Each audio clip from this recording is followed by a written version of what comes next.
Hello everyone, जय हिंद। अच्छा, plus point में आप सभी लोगों का स्वागत है। आज है 24 अक्टूबर 2022। 24 अक्टूबर 2022 से जितने भी क्वेश्चन बन सकते हैं सारे हम इस वीडियो में डिस्कस करेंगे, साथ ही एक्स्ट्रा फैक्ट भी। तो एक बार फिर से आप सभी लोगों का सच्चा प्लस पॉइंट में स्वागत है। चलते हैं अपने पहले क्वेश्चन की ओर। जो पहला क्वेश्चन है, इटली की पहली महिला प्रधानमंत्री कौन बनी है? इटली में अभी तक कोई भी महिला प्रधानमंत्री नहीं बनी थी, ठीक है। ये पहली महिला प्रधानमंत्री है। तो जॉर्जिया मेलोनी है जो इटली की पहली महिला प्रधानमंत्री बनी है। थोड़े इनके बारे में देखते हैं। ये है इनकी इमेज फोटो, ठीक है। इटली में 1945 से 1922 तक अभी तक 70 बार सरकार चेंज हो चुकी है, लेकिन अभी तक कोई भी महिला प्रधानमंत्री नहीं बनी थी, ठीक है। मेलोनी की पार्टी है 2022 में 26% वोट पाकर, 26% वोट पाकर देश की सबसे बड़ी पार्टी बनी है, ठीक है। और 2006 में पहली बार ये सांसद चुनी गई थी। 1992 में इटालियन सोशल मूवमेंट के यूथ विंग्स में काम किया था, ठीक है। और 1996 में दक्षिण राष्ट्रपंथी राष्ट्रीय गठबंधन एक्टिविस्ट रही। और 2008 में, जो 2008 है, सबसे कम 31 साल की उम्र में इटली की यूथ मिनिस्टर बनी। और 2014 में राष्ट्रीय रूढ़वादी राजनीतिक दल ब्रदर्स ऑफ इटली की लीडर बनी, ठीक है। अब देखते हैं दूसरे ऑप्शन की ओर। जो दूसरे ऑप्शन का जो एलिजाबेथ फोन है, जो फ्रांस की प्रधानमंत्री बनी है अभी। और जो श्री मानव भंडार नायक हैं, ये विश्व की पहली महिला प्रधानमंत्री हैं। ये कहाँ की है? ये श्रीलंका की हैं, ठीक है। 1960 में बनी थी ये, 1960 में बनी थी विश्व की पहली महिला प्रधानमंत्री, ठीक है। जो इंदिरा देवी हैं, ये भारत की हैं। तो भारत में ये पहली महिला प्रधानमंत्री है, ये भी भारत की पहली महिला प्रधानमंत्री है। इनका कार्यकाल था 1966 से 1977 तक, ठीक है। फिर इनका जो इसके बाद 3 बार बन चुकी थी यहाँ पर, लेकिन जो 1980 से है 1984 में ये 3 बार तो यहाँ बन चुकी थी और चौथी बार ये यहाँ पर बनी थी। और इन्हीं के समय में जो गृह मंत्री थी मोरारजी देसाई, इन्हीं के समय में थी, ठीक है। तो अब चलते हैं अपने दूसरे क्वेश्चन की ओर। हाल ही में किसे FATF की ग्रे लिस्ट से बाहर किया गया है?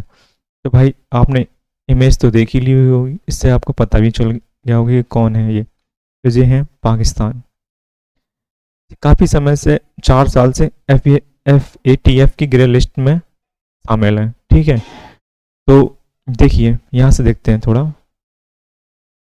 14 साल में 3 बार इस लिस्ट में शामिल हो चुके हैं ये। तो देखो, सबसे पहले 2008 में, फिर 12 में और 2018 में शामिल हो चुके हैं ये, ठीक है। और फिर बीच में बाहर भी होते रहे, 2009 में बाहर हुए, 2016 में बाहर हुए और 2022 में अभी ये बाहर हो चुके हैं, ठीक है। तो थोड़ा FATF के बारे में पढ़ते हैं, देखते हैं एक्सप्लेन इसका।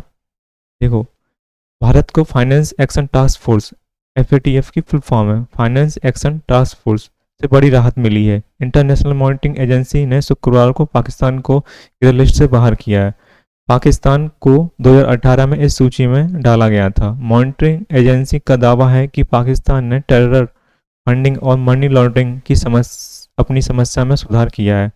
FATF की ग्रे लिस्ट में होने के कारण पाकिस्तान को बैंक और अन्य संस्थानों से सहयोग नहीं मिल पा रहा था।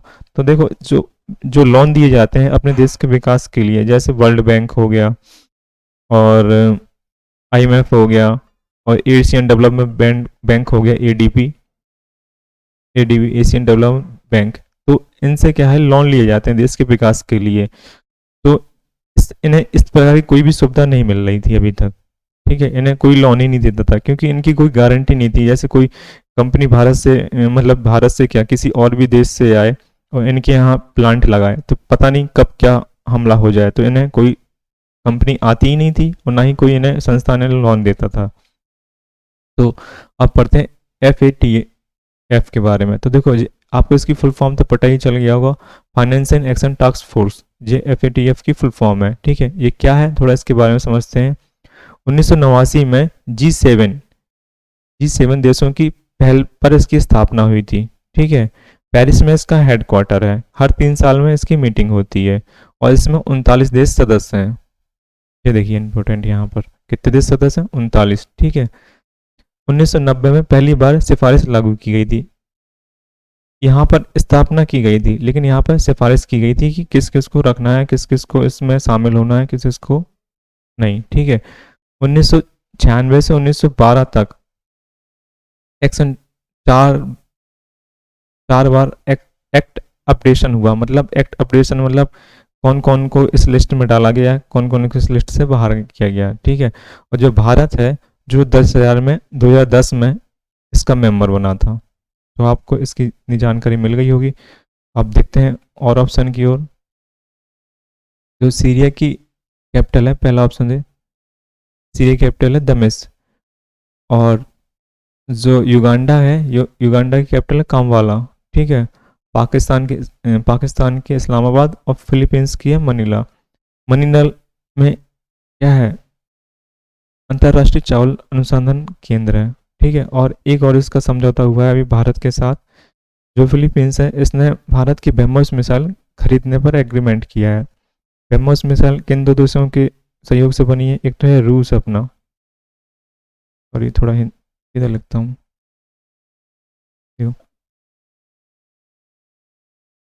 रूस है, रूस प्लस भारत, इन दोनों के सहयोग से ब्रह्मोस मिसाइल बनाई गई है। रूस की है मॉस्को नदी, रूस की मॉस्को नदी, और भारत की है ब्रह्मपुत्र नदी। ठीक है, तो चलते हैं अपन लोग अभी तीसरे क्वेश्चन की ओर।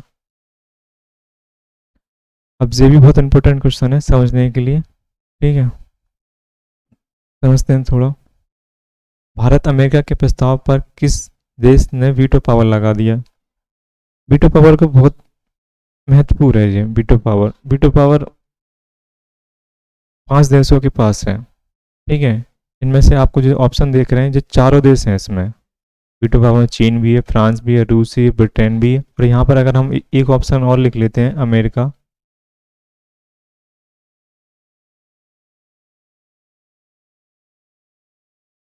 तो ये भी इसका सदस्य है। इसका मतलब ये 5 देश हैं, ये UNSC, United national security counselling, ये सदस्य हैं। ठीक है, तो भारत अभी इन दोनों की इमेज देखिए। अब ये बहुत बड़े टेरर हैं, मतलब आतंकवादी हैं ये। तो ये आपने हाफिज सईद का नाम तो सुना ही होगा। ये जो लश्कर ए तैयबा का प्रमुख है, ये आतंकवादी संगठन है, इसका आतंकवादी संगठन का नाम है लश्कर ए तैयबा। ठीक है, जो 26/11 का जो हमला हुआ था, मुंबई अटैक हुआ था, इसका ये मास्टरमाइंड था जी।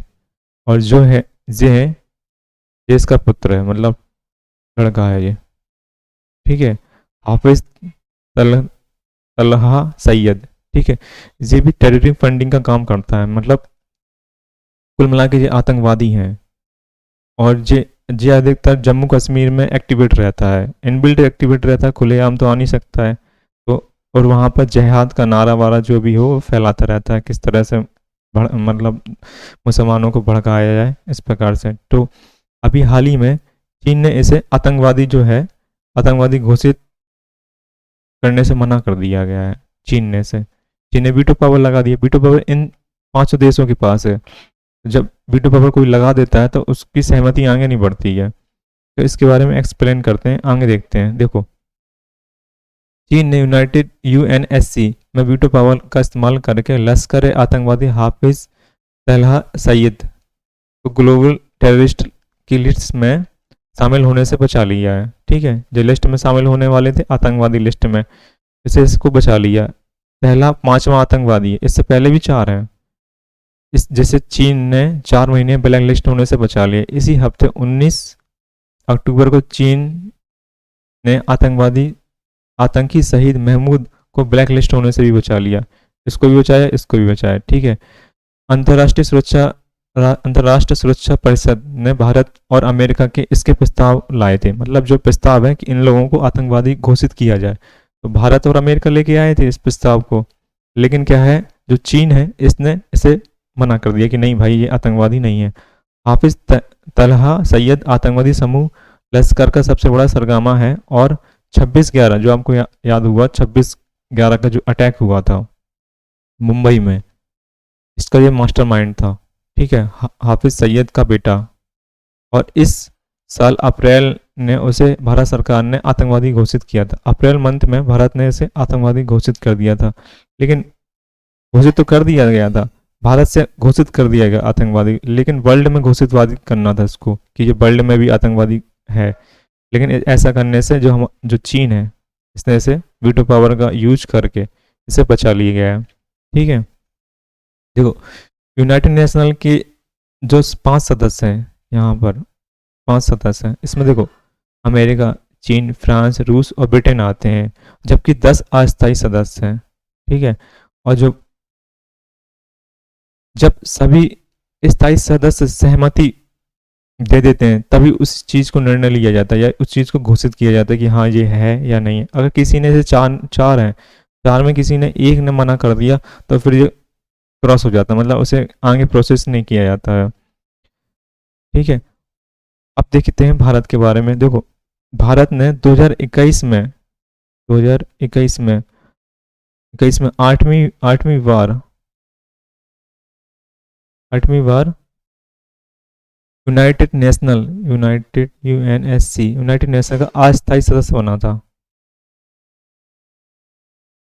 अस्थायी सदस्य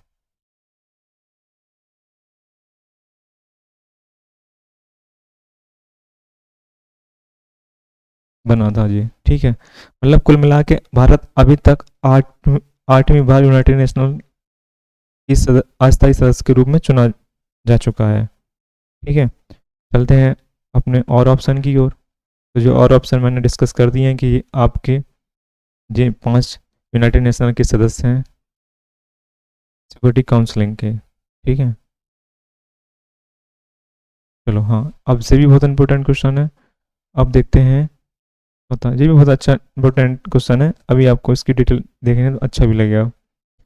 यूएन महासचिव एंटोनियो गुटेरेस किस देश के 3 दिवसीय यात्रा पर हैं? तो ये अपने देश भारत की 3 दिवसीय यात्रा पर आए हैं।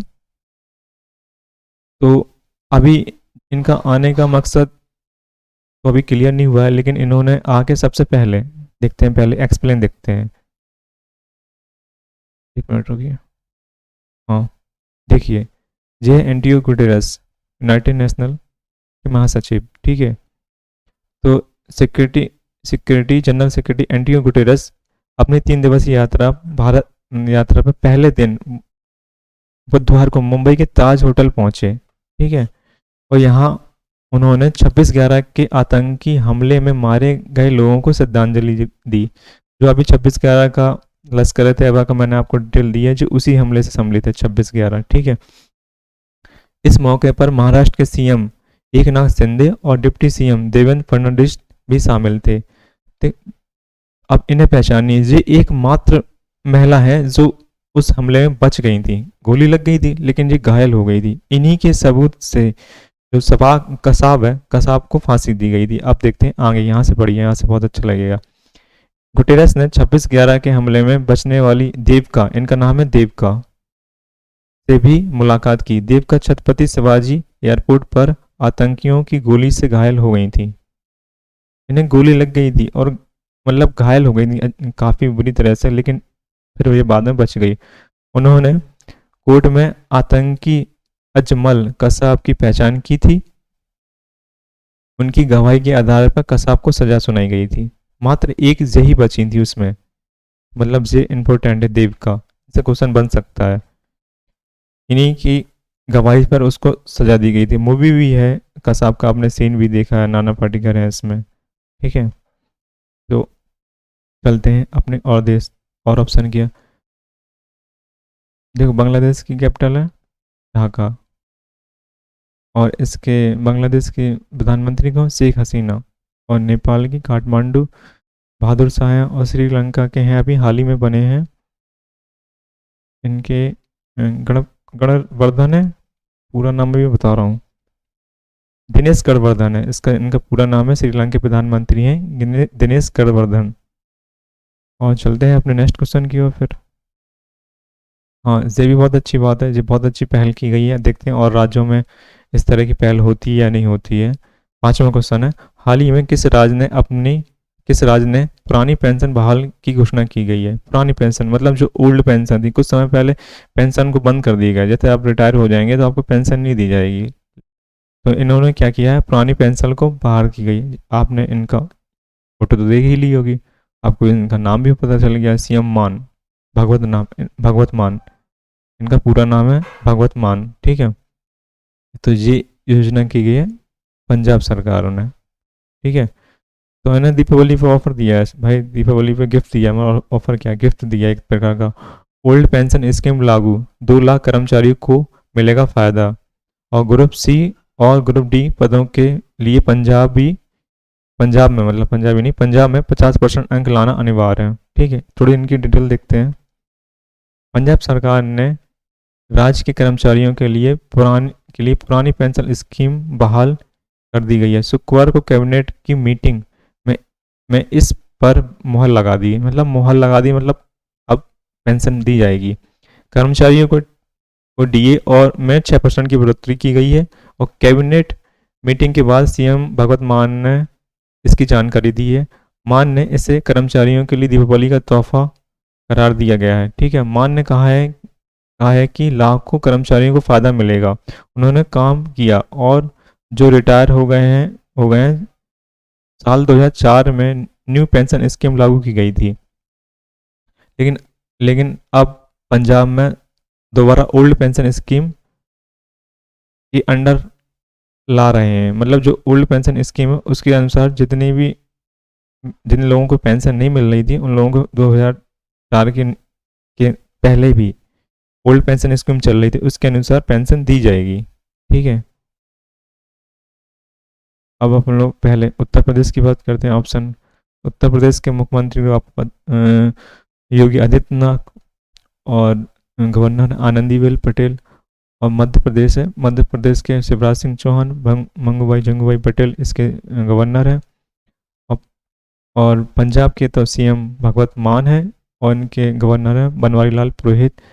दिल्ली के अरविंद केजरीवाल हैं।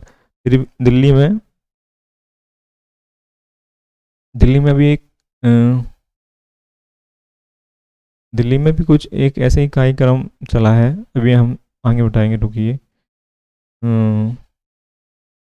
दिल्ली के तो सीएम आपको पता है अरविंद केजरीवाल, ठीक है। चलते हैं अपने नए क्वेश्चन की ओर। हाँ ये भी बहुत अच्छी पहल है, अभी हमारे देश में पहली पहल है इस तरह की। देश की पहली रैपिड रेल कॉरिडोर सुरंग का उद्घाटन कहाँ किया गया है। तो देश की पहली रैपिड रेल कॉरिडोर का सुरंग मेरठ में किया गया है, ठीक है। ये इसकी इमेज है, ठीक है। देखो आपने मेट्रो का नाम तो सुना ही होगा। मेट्रो होता है जैसे जिस शहर है हमारा, जिस शहर जैसे लखनऊ है पूरा शहर, लखनऊ है, ठीक है। तो लखनऊ में जो लोकल एरिया को कवर करेगी, जैसे ये है लोकल एरिया, जैसे एक स्टेशन 2 3 4 5 स्टेशन है, तो ये लोकल एरिया को कवर करेगी। लेकिन जो रैपिड रेल है, इस प्रकार की मेट्रो ही है, जो एक शहर से, जैसे एक शहर है मेरठ ले लो, या मेरठ से गाजियाबाद लो,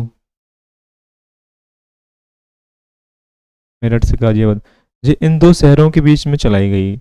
इसकी स्पीड मेट्रो से कहीं ज़्यादा है, मेट्रो से बहुत ज़्यादा है इसकी स्पीड, जैसे 180 किलोमीटर प्रति घंटा है, ठीक है। तो जब पहली बार ऐसा काम किया गया है, और इसकी जो सुरंग का काम है, सुरंग 170 किलोमीटर, इसकी पूरी खुदाई हो चुकी है। एक्सप्लेन देखते हैं। हाँ जी देखो, दिल्ली से गाजियाबाद और मेरठ आरआरटीएस कॉरिडोर की पहली सुरंग का मेरठ में उद्घाटन किया गया। धनतेरस के शुभ अवसर पर एनआर एनसीआरटीसी के एमडी विनय कुमार सिंह ने रिमोट का बटन दबाकर 750 ये इंपॉर्टेंट रखिएगा 750 किलोमीटर लंबी सुरंग का उद्घाटन किया है।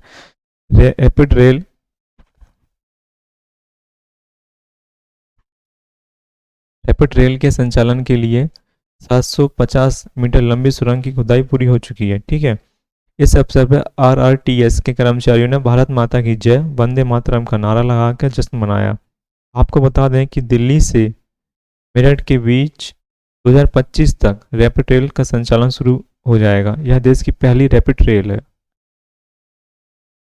और मेरठ में एक और है, मेरठ में मेजर ध्यानचंद यूनिवर्सिटी गेम का भी उद्घाटन किया गया। यूनिवर्सिटी गेम का भी उद्घाटन किया गया था 2 जनवरी को किया था। 2 जनवरी 2022 2 जनवरी 2022 को उसका उद्घाटन किया गया था।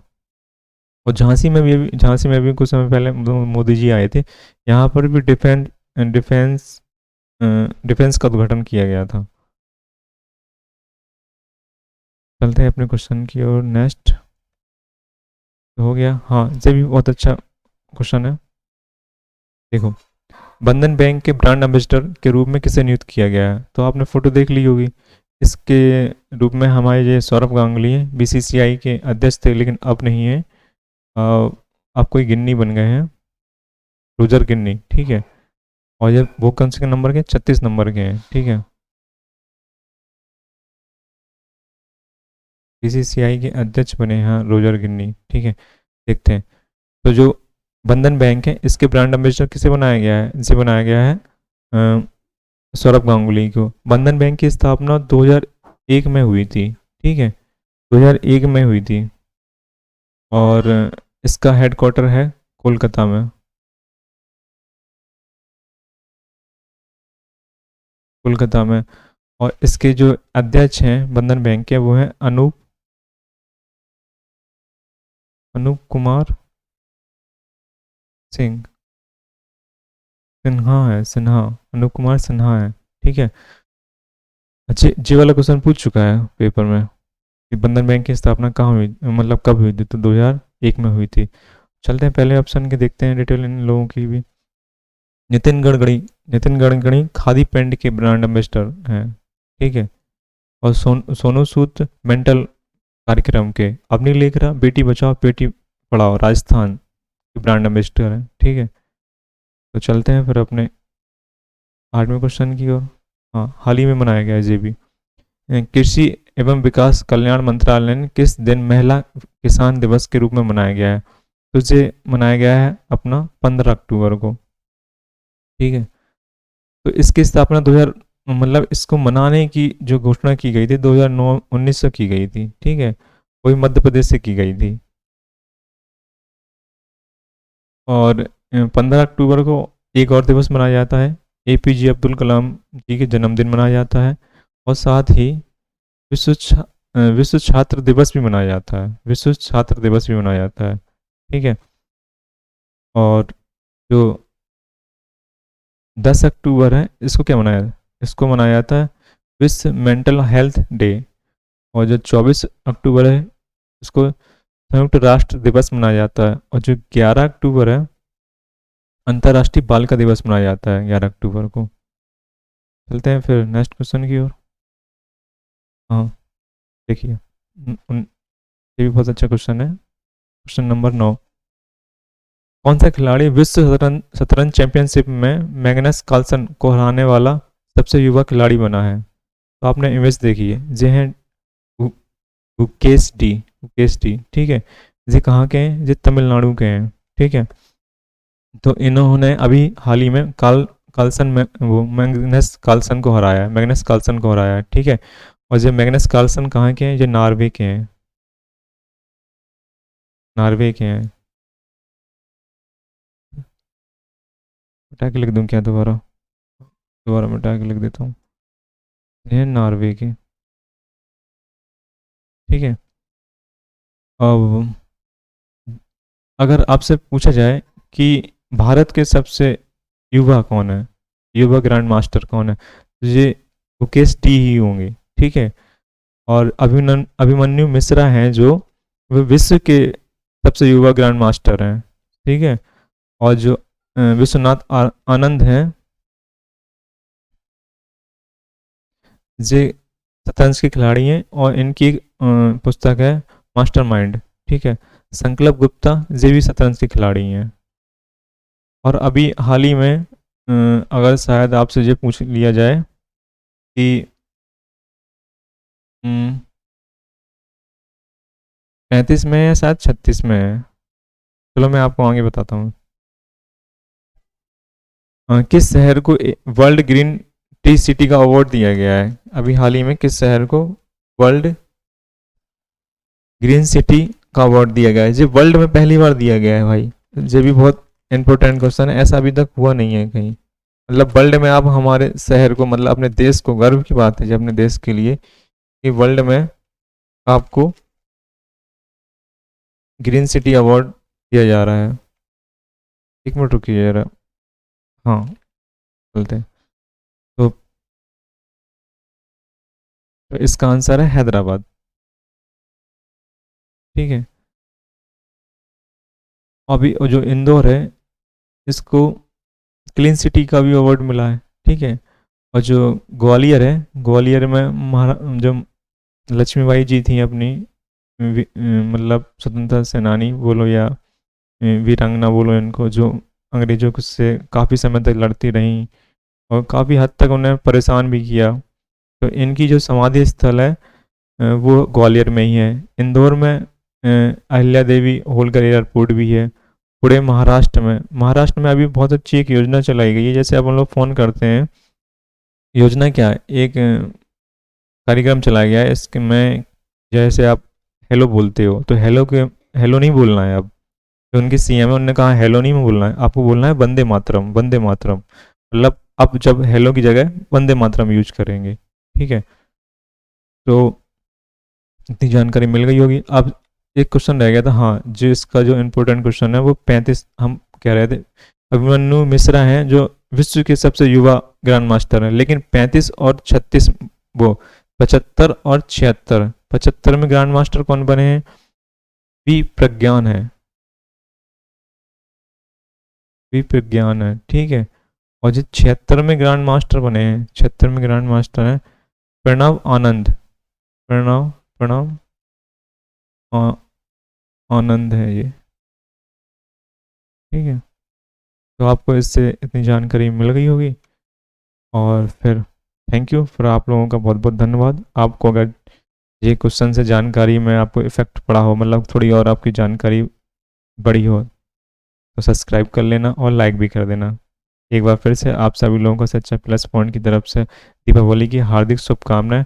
हाँ, और अपने गुरु जो हमारे गुरु जी हैं उनका भी मैं बहुत बहुत धन्यवाद देना चाहता हूँ कि उन्होंने मुझे इस काबिल बनाया। और एक बार फिर से सभी लोगों को दीपावली की हार्दिक शुभकामनाएं। Thank you.